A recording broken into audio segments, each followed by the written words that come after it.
Hola workers. ¿Y si en vez de haber nacido hace 50 años hubiese nacido ahora? ¿Y si mis padres me hubieran llevado a otro colegio? ¿Y si hubiera estudiado bachillerato en vez de un ciclo formativo?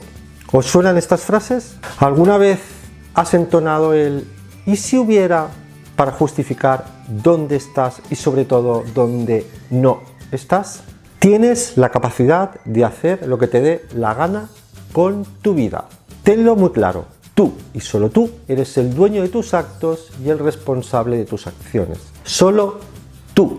¿No estás de acuerdo? Quizá piensas que tu madre tiene la culpa de que no hayas estudiado una carrera, o puede ser que pienses que tu jefe es el culpable de tu infelicidad porque te grita. Son solo un par de ejemplos, pues ni tu madre tenía la responsabilidad de que tú estudiaras, puesto que tú eres el que debía abrir los libros y ponerse a estudiar, y tampoco tu jefe es el culpable de que no seas feliz en tu trabajo. Si no te gusta donde estás, cámbialo.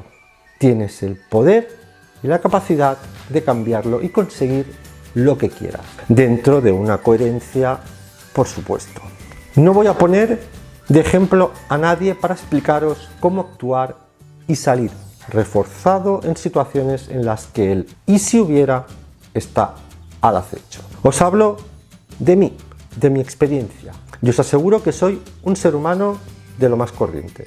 En mi casa jamás se incentivó el estudio ni se dio demasiada importancia a tener una carrera. Yo la estudié y una vez independizado, pagada hasta el último céntimo de mi bolsillo, sin pedir nada a nadie. Y orgulloso, evitando el ¿y si mi madre me hubiera pagado la carrera? No la necesitaba, la fuerza la tenía yo, no ella. Otro ejemplo, yo en las entrevistas de trabajo he aprendido a ser claro, no tolero que nadie me levante la voz. Yo no la levanto, que quede claro.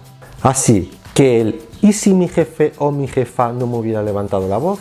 Es que ni siquiera vas a dar pie a eso, porque lo deberías de dejar claro desde el minuto cero.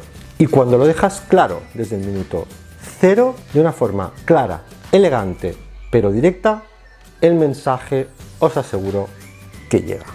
En resumen, y ahí va el mantra de este tip. ¿Y si a partir de ahora eres tú el dueño de tu vida y de todos tus actos? Amigos, toda esta información y mucha más la tenéis en mi canal.